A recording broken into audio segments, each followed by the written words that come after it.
The Giver by Lois Lowry, Chapter 17. Today is declared an unscheduled holiday. Jonas, his parents, and Lily all turned in surprise and looked at the wall speaker from which the announcement had come. It happened so rarely, and was such a treat for the entire community when it did. Adults were exempted from the day's work, children from school and training and volunteer hours. The substitute laborers, who would be given a different holiday, took over all the necessary tasks: nurturing, food delivery, and care of the old, and the community was free. Jonas cheered and put his homework folder down. He had been about to leave for school. School was less important to him now, and before much more time passed, his formal schooling would end. But still, for 12s, though they had begun their adult training, there were the endless lists of rules to be memorized and the newest technology to be mastered. He wished his parents, sister, and Gabe a happy day, and rode down the bicycle path looking for Asher. He had not taken the pills now for 4 weeks.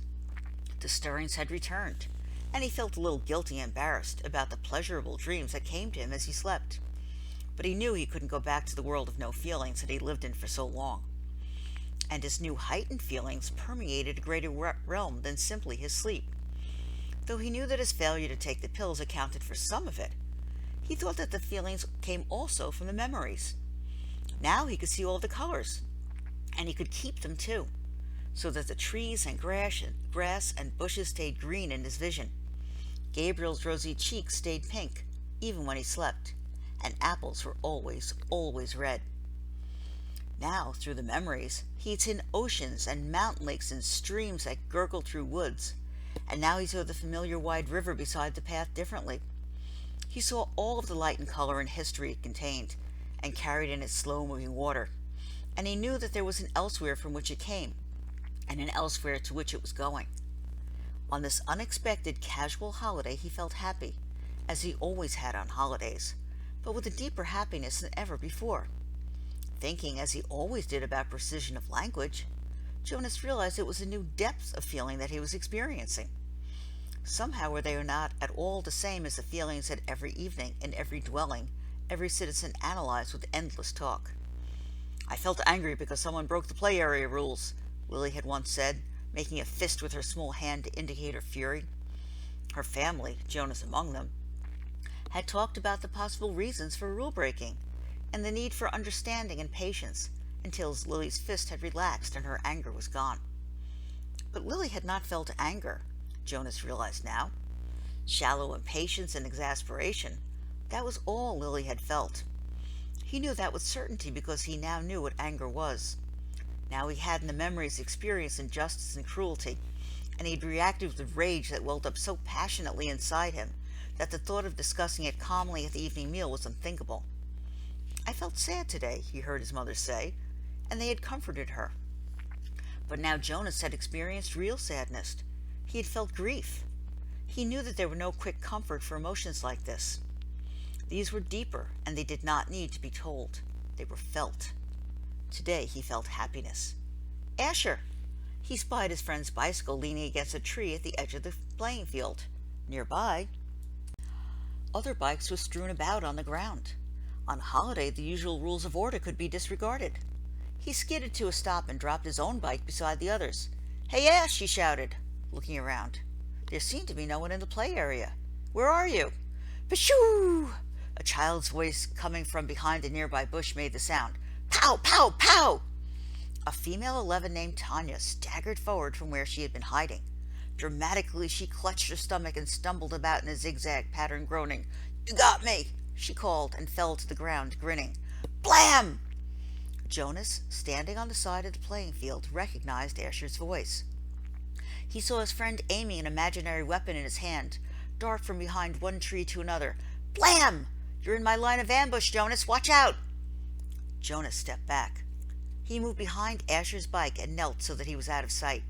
It was a game he had often played with the other children, a game of good guys and bad guys, a harmless pastime that used up their contained energy and ended only when they all lay posed in freakish postures on the ground. He had never recognized it before as a game of war. "Attack!" The shout came from behind the small storehouse where the play equipment was kept.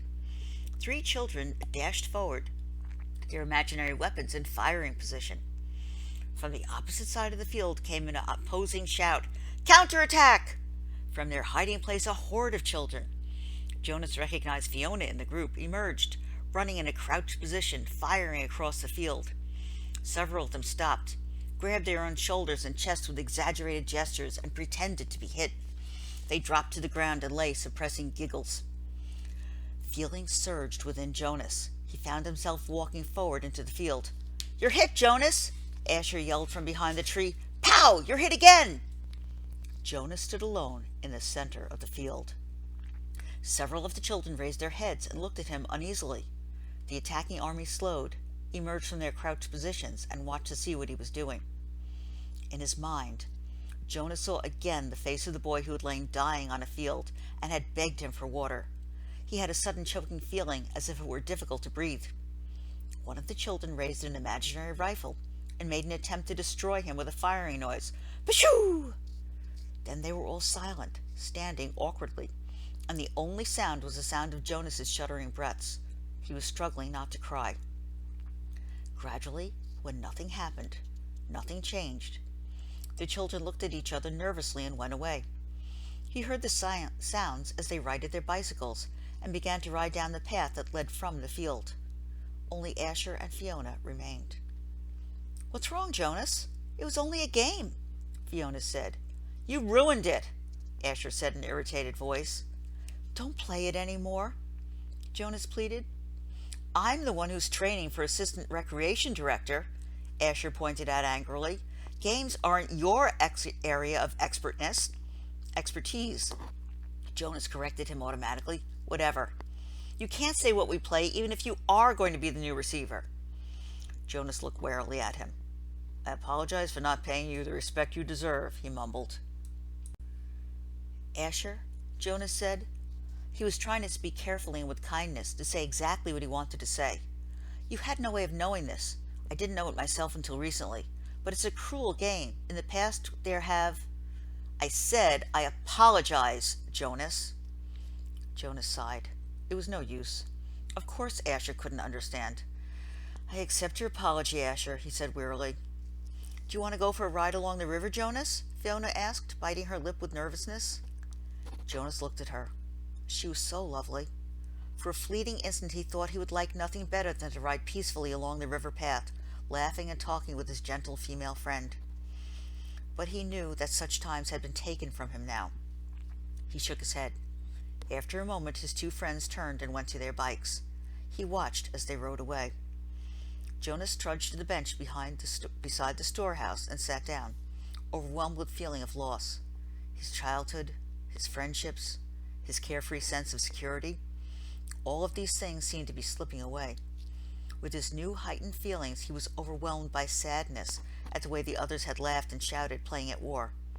But he knew that they could not understand why without the memories. He felt such love for Asher and for Fiona, but they could not feel it back without the memories, and he could not give them those.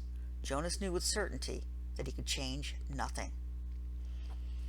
Back in their dwelling that evening, Lily chattered merrily about the wonderful holidays she had had, playing with her friends, having her midday meal out of doors, and she confessed, sneaking a very short try on her father's bicycle. "I can't wait till I get my very own bicycle next month. Father's is too big for me. I fell," she explained matter-of-factly. "Good thing Gabe wasn't in the child seat." "A very good thing," Mother agreed, frowning at the idea of it. Gabriel waved his arms at the mention of himself. He had begun to walk just the week before. The first steps of a new child were always the occasion for celebration at the nurturing center, Father said, but also for the introduction of a discipline wand. Now Father brought the slender instrument home with him each night, in case Gabriel misbehaved. But he was a happy and easygoing toddler. Now he moved unsteadily across the room, laughing. "Gay!" he chirped. "Gay!" It was the way he said his own name. Jonas brightened. It had been a depressing day for him, after such a bright start. But he set his glum thoughts aside. He thought about starting to teach Lily to ride so she could speed off proudly after her ceremony of 9, which would be coming soon. It was hard to believe it was almost December again, that it was almost a year had passed since he'd become a 12. He smiled as he watched the new child plant one small foot carefully before the other, grinning with glee at his own steps as he tried them out. I want to get to sleep early tonight, Father said. Tomorrow's a busy day for me. The twins are being born tomorrow, and the test results show that they're identical. One for here, one for elsewhere, Lily chanted. One for here, one for else. Do you actually take it elsewhere, Father? Jonas asked. No, I just have to make the selection. I weigh them, hand the larger over to a nurturer who's standing by waiting, and then I get the smaller one all cleaned up and comfy. Then I perform a small ceremony of release and... He glanced down, grinning at Gabriel. Then I waved, "Bye-bye," he said in a special sweet voice that he used when he spoke to the new child. He waved his hand in the familiar gesture. Gabriel giggled and waved "bye-bye" back to him. And somebody else comes to get him? Somebody from elsewhere? That's right, Jonas Bonus. Jonas rolled his eyes in embarrassment that his father had used the silly pet name. Lily was deep in thought. What if they gave the little twin a name elsewhere?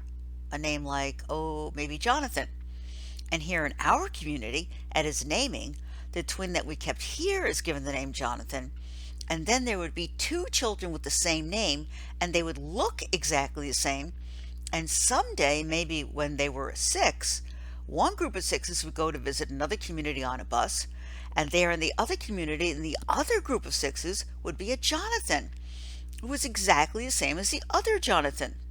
And then maybe they would get mixed up and take the wrong Jonathan home, and maybe his parents wouldn't notice. And then... She paused for breath. Lily, Mother said, I have a wonderful idea. Maybe when you become a 12, they'll give you the assignment of storyteller. I don't think we've had a storyteller in the community for a long time. But if I were on the committee, I would definitely choose you for that job. Lily grinned. I have a better idea for one more story, she announced. What if actually we were all twins and didn't know it?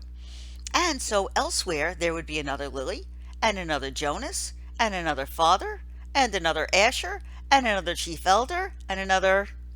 Father groaned. Lily, he said, it's bedtime.